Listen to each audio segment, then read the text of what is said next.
Yes. So today is all about celebrating our men. And so today I have a man's message. Men like things that work.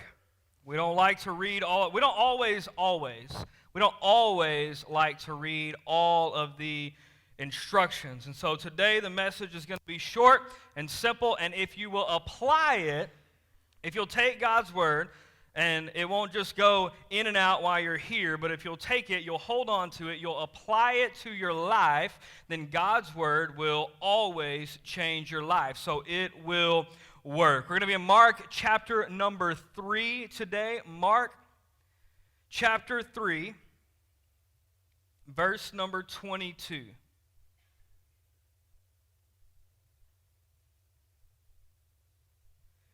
Mark 3, verse number 22. And the scribes who came down from Jerusalem were saying, "He is possessed by Beelzebul. And by the prince of demons, he cast out the demons." They're talking about Jesus. "And he called them to him and said to them in parables, 'How can Satan cast out Satan? If a kingdom is divided against itself, that kingdom cannot stand. And if a house is divided against itself, that house will not be able to stand. And if Satan has risen up against himself and is divided, he cannot stand, but is coming to an end.'" In verse number 27, I want you to get this because it's where we're going to be today. "But no one can enter a strong man's house and plunder his goods unless he first binds the strong man. Then indeed he may plunder his house." I want to read that again because you got to get it. "No one can enter a strong man's house and plunder his goods unless he first binds the strong man. Then indeed he may plunder his house." And so let's talk really quickly about what's happening in the text. Scribes in the New Testament, when you see the word scribes, the closest thing that we can relate that to today that we have are lawyers. Scribes knew the law very well, and they also had the legal authority to draw up legal documents, and so they were lawyers. So this group of lawyers around Jesus was talking about him, and what was happening was Jesus had launched into his ministry, and he was going around and he was casting demons out of people who were demon possessed. The scribes and the Pharisees, the religious leaders of the day, they did not like Jesus. They looked for anything that they could say to discredit him and all the miracles and all the things that he was doing. And so they looked on as he was casting out demons, and they said, "Well, the reason that he can cast out demons is because he is possessed by the prince of demons." They looked on at a good thing, and they made it bad. Have you ever been around someone who could look on at a good thing and make it bad? Religion can always look on at a good thing and make it bad. You can turn anything into a negative thing. Sorry, I got something attacking me up here. I don't know what it is. Can I just encourage you, man, woman, child, teenager, young adult, whoever you are, never be the person who looks on at a thing and can always only see the bad in that thing. But that's what they did. They looked on. I'm still under attack up here. Get rid of that thing here in a minute. They looked on at Jesus casting out demons, and they said, "He must be filled with Satan, and in the name of Satan, he's casting out demons." And so Jesus brings them to him. I love that about Jesus. Whether you were his friend, whether you were his enemy, if you were a follower, or if you were someone who was spreading lies about him all around town, everybody was always welcome at the table of Jesus.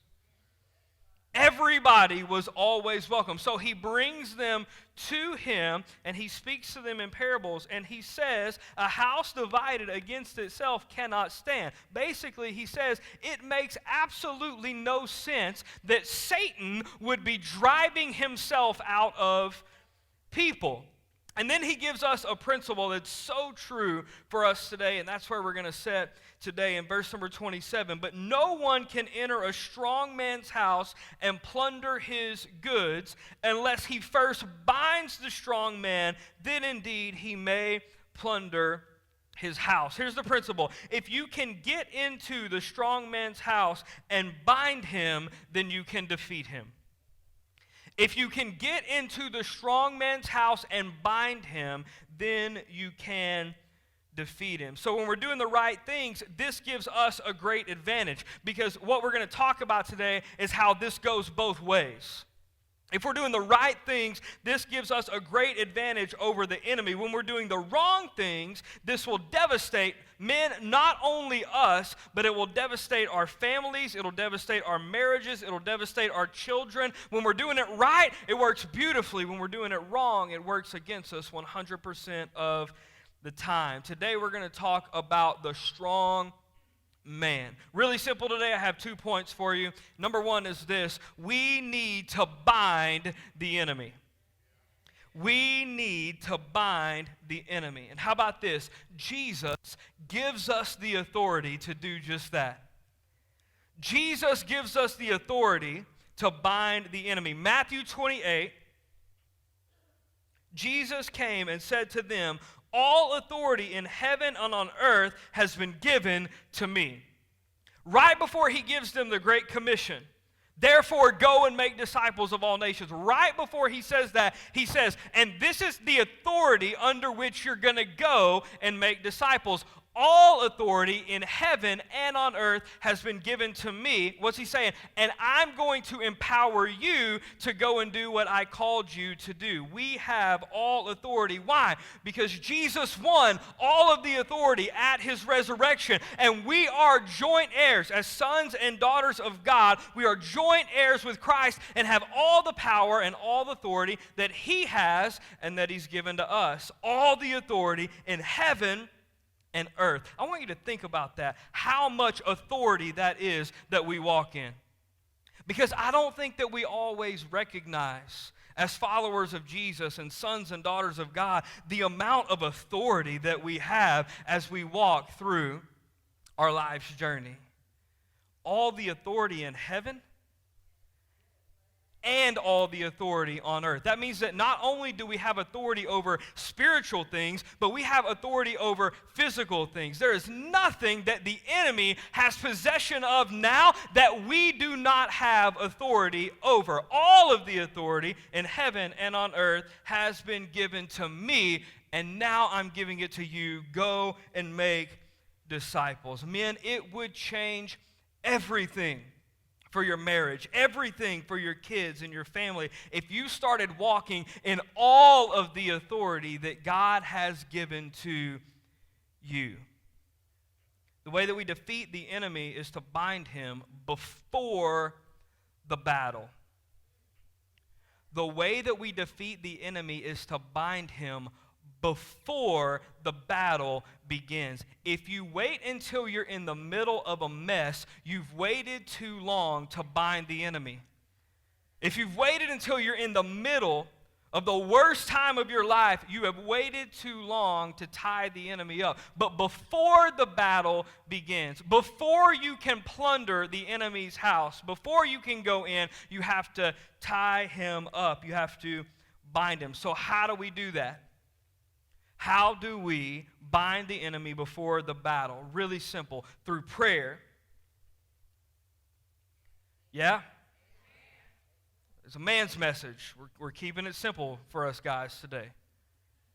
Through prayer. Why? Because our prayer is a declaration of faith and trust in God, not in ourselves. And men, if there's one thing that we do not do well, it's put trust in things that are not ourselves.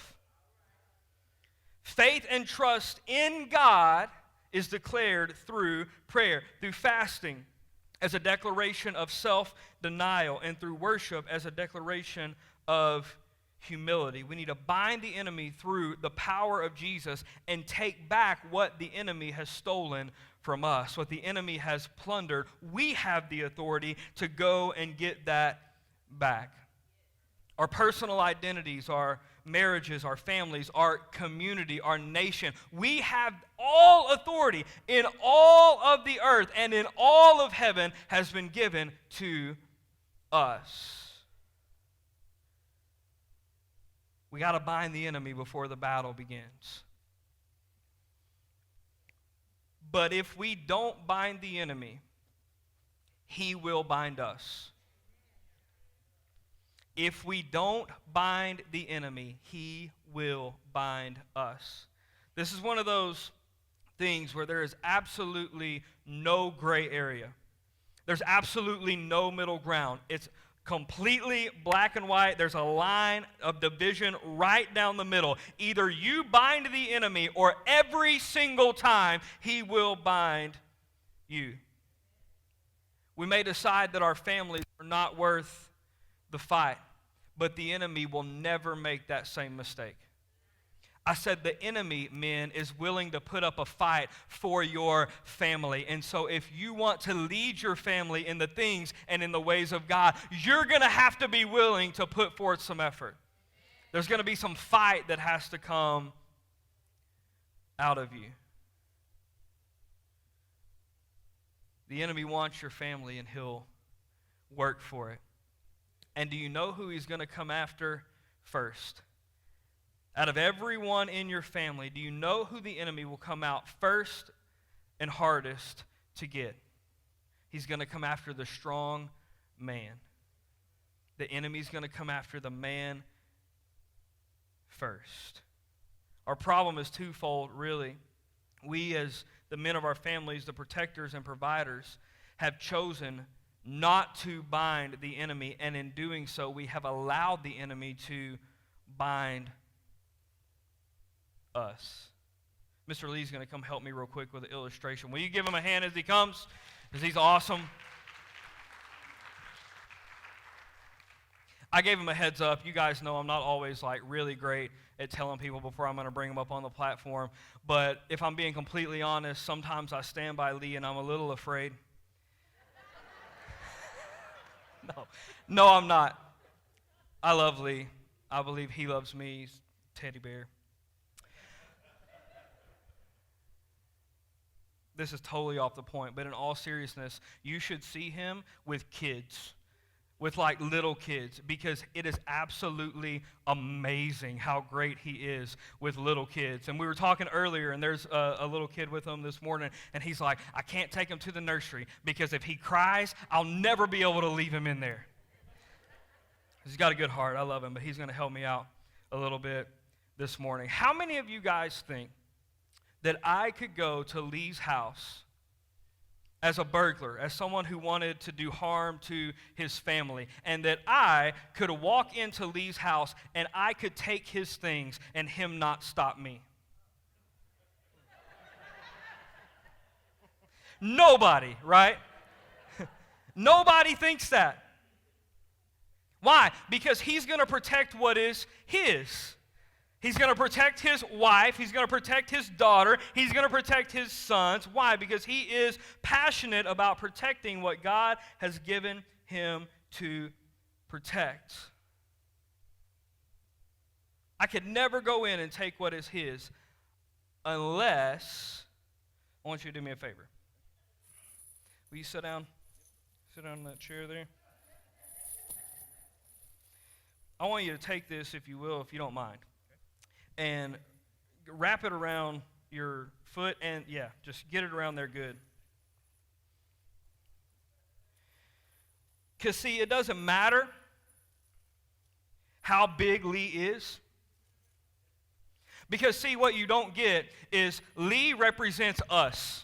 Lee represents all authority in heaven and on earth has been given to you, and there's no way that a small devil can come in and take what is yours when you're walking with the power and the authority of God. Lee represents us. He's the strong man. There's no way, nobody believes that I could come in and take what is Lee's unless Lee's willing to sit down. Unless he's willing to sit on the bench of life and let me come in. And do you notice what I'm doing? I'm not even having to tie Lee up.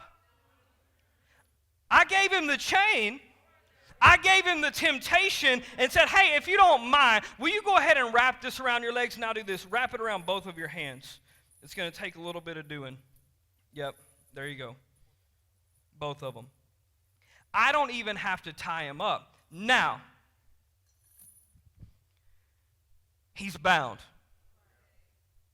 Now, I can go into his house and do whatever I want. His intentions have not changed.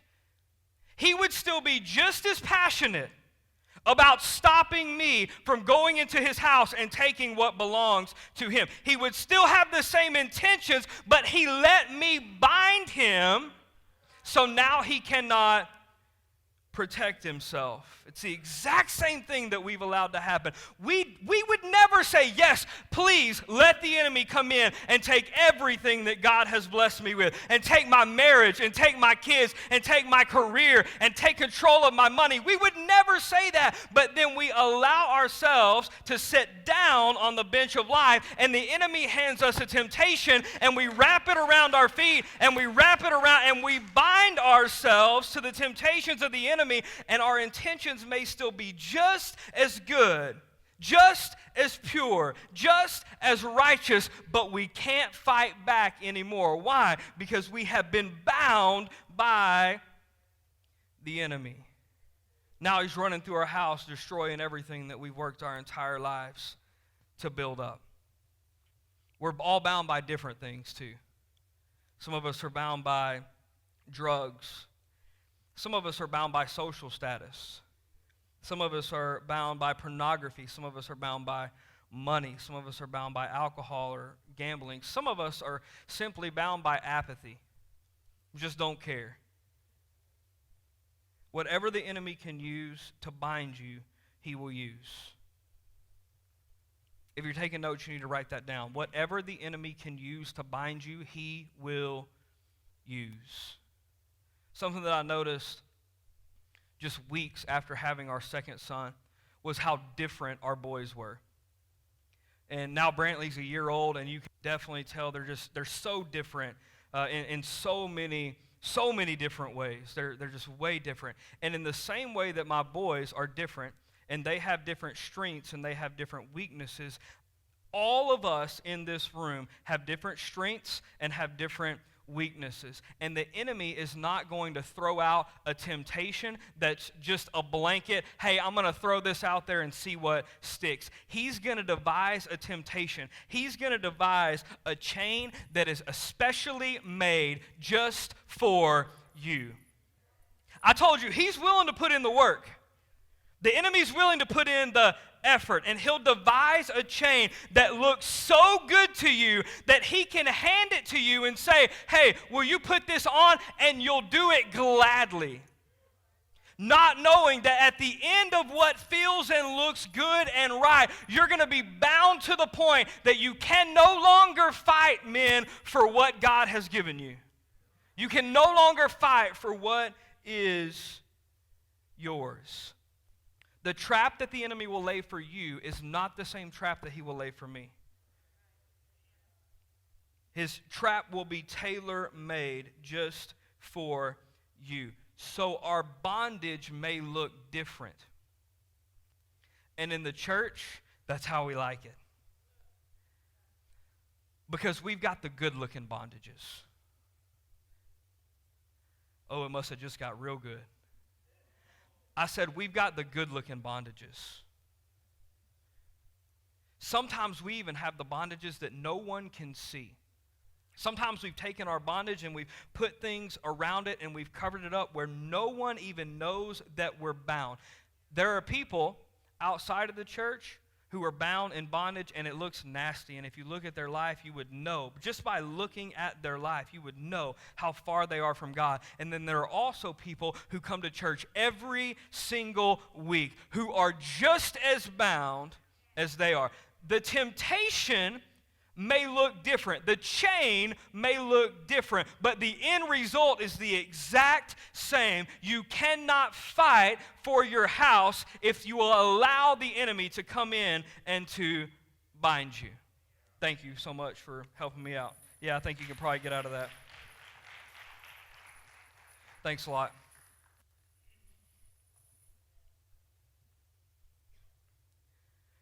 Men, when we are not protecting and providing in our marriages and in our houses and for our kids, we are living lives that are bound. Point number 2 is this. We need our men to be free. Number 1 is we need to bind the enemy. Number 2, we need our men to be free. Men, we have to start providing again. Providing financially, but we get so hung up on the idea that providing means that I go and work and I make a paycheck and then I can come home and I can sit on the couch and I can do whatever I want. Why? Because I've been at work all day. We get so caught up in thinking that providing only means providing financially. Now, men, you are called to provide financially. Something happens, if your wife works, that's great. Danica works. If your wife works, there's anything wrong with that. But if something happens and your wife can no longer work, men, it is your responsibility to get up and go get a job and make some money and provide for your family. So I'm not saying that it's not our job to provide financially. I'm saying that that's just a part of providing for your family. We need to start providing again emotionally. We need to start providing again mentally. We need to start providing for our families spiritually. Men, we have to start protecting again. Protecting your family, not just from physical attacks, but again, from emotional attacks and from mental attacks from the outside. Men, we have to start leading again. We are, men, the leaders of our families. The end. It's how God designed it. We are the leaders of our family. As the man goes, so the entire family unit will go. But just like I got Lee to sit down earlier so I could bind him, we have so many men who have decided that it's okay for them to come and to sit down on the bench of life and let my wife go and take care. I'll go make the money, and then I'm going to come home and I'm going to sit on the bench, and she can take care of everything else. She's going to take care of our household. She's going to take care of raising our children. She's going to make sure that our marriage is provided for and there's a loving atmosphere in the home. We go and make money, and we come home and sit on the bench, and we're not even doing half of what we're supposed to be doing as men. Men, if you're not going anywhere, then you can't lead your family anywhere. If you're sitting on the bench of life, then you cannot lead your family where God is calling your family to go. It's true of any leadership position. You cannot take a group of people to a place where you are not willing to first go. You can't call people to a level of sacrifice that you as the leader are not willing to first make. So we can't sit on the bench of life and expect that our family is going to thrive.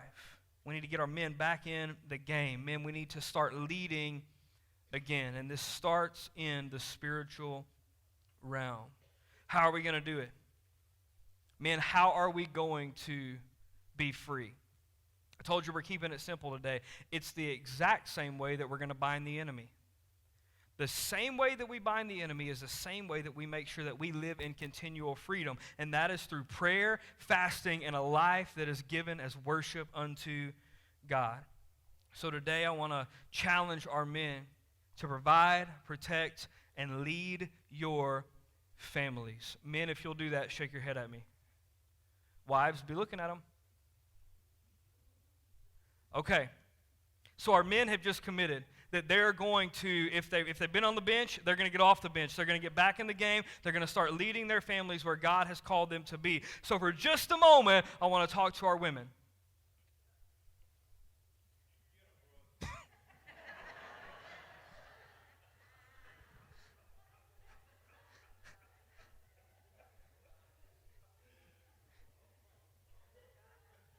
Here we go.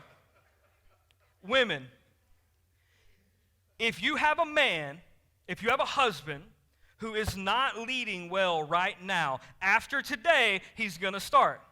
I know this because he just committed to you as he was sitting beside you when he shook his head yes. He committed to me. He did it in front of God and in the house of God. So I know that your man, that your husband is going to start leading after today. So if you have a husband who has not been leading well after today, he is going to start leading. But get this, women, there is a learning curve to leading. There's a learning curve to leading. We're trying to let Judah, he's our 4-year-old, we're trying to let him get more independent, and we don't have to push him real hard because he's a pretty independent kid. That's one of the differences in our boys. Brantley just wants you to hold him all the time, and Judah would be just as fine if you looked at him once a day.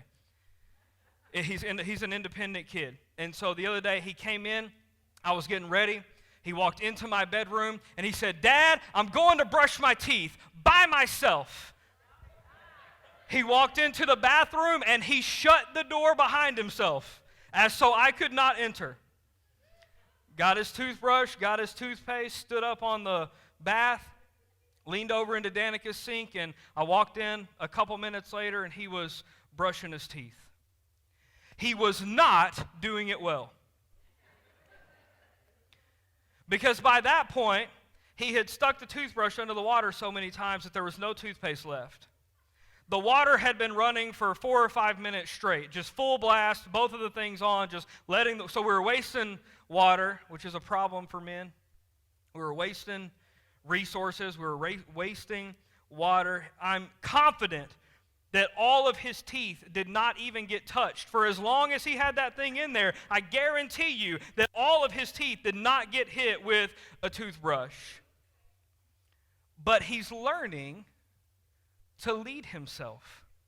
And so how many of you think that at the end of that, when I had to tell him, "Okay, bud, that's good. Like, you got it. Let's turn the water off." How many of you think that at the end of that, what I said was, "Judah, you didn't brush your teeth very good. You wasted all that water. You let it ran. You're not even going back and forth the right way." Like, that's the simplest thing of brushing your teeth. How, over the last 4 years of me brushing your teeth, have you never picked up that whenever I brush your teeth, I do it the same way every time? You go back and forth this way, then back and forth this way, then this way, then this way. Put your teeth together and do it all again. How have you still not gotten that? How many of you think that I did that to my son? Of course not.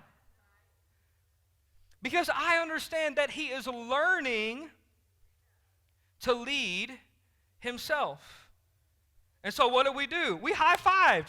Awesome job, man. I'm so proud of you for deciding that you were going to come in on your own today and brush your teeth.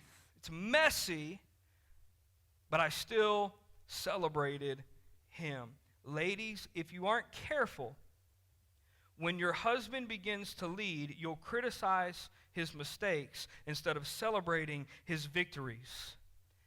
And I guarantee you that you'll only have to do it once. He steps out and he leads for the first time, and you tell him, Haven't you heard me pray any in the last 10 years that we've been together? I guarantee you'll have to do it once, because it was hard for him to get up from the seat the first time. And he stepped out and you told him what he did wrong. I guarantee you he'll go right back to the seat and he'll sit down, and you'll never have to tell him what he did wrong again, because he'll never try it again. Be careful not to criticize as they're learning how to lead. If your husband never prays over your family, and you sit down for dinner one night and he says, "Hey, tonight I'm going to pray," I don't care if he mumbles and stumbles and takes 10 minutes and doesn't even bless the food. Whenever he gets done, your response should be, "Babe, that was the best prayer I've ever heard in my life. Nobody can pray like you can pray. That was amazing. Thank you so much for leading our family in prayer today. It was messy the first time, but if you'll encourage him, I promise you he'll do it again, and then he'll do it again, and eventually he'll learn how to lead." Wives, what you speak and say over your husbands matters. It matters. You have no idea how much your words affect your husband. I like hearing nice things about me, about our family, a normal person. But everybody in this room today could compliment me, and it would not mean as much as one simple word from the wife of my mouth about me. Because, again, I love you guys a lot, but I love her more. I know. I want to come through for you a lot, but I want to come through for her more. What you think does matter to me, and it matters to me a lot, but it doesn't matter as much to me as what she thinks. A word of encouragement. You have no idea how much that means, because for all of his toughness and all of his strength, and he is tough and he is strong, but for all of that stuff, what he really wants to know is that you're proud of him, that you love him. He wants to know that he is enough. And he may never tell you, but one of his greatest fears is that he's going to let you down, that he's going to disappoint you, that he will fail. One word from you can validate his biggest victory. And one word from you can crush the same victory. So as your man begins to lead, as your husband begins to lead in your family, make sure that you're not critical of the way that he leads just because it's not the way that you would lead. But understand and take it to God in prayer and understand that he was the one who was designed to lead. You were out of place when you were doing that. You were never meant to fill that role. And so you may want to hang on to it, but it's not God's design for your family. It's not God's design for your marriage, and you will never live in the best that God has for you and your marriage and your family and your kids as long as you're leading. So you're going to have to take it to God in prayer and say, hey, I've been leading for a long time. I've got it the way that I want it, but I'm going to trust you, God, and my husband in this process that you're taking him through. And your words should be encouraging to him. And then you lift him up in prayer to a heavenly Father. One word from you is all it takes. So when he begins the messy process of leading, celebrate him with your words. Men, we've got to get free. We've got to get free. We've got to start leading our family in the things of God again. God has so much more for our men and for our families than living lives that are bound by sin and carrying spiritual weight. He has victory for us. Men, God has provision for you and for your family. He has blessing for us. But we have to decide that we're going to bind the enemy before he binds us. We got to decide that we're going to bind the enemy before the battle, before he comes in and binds us.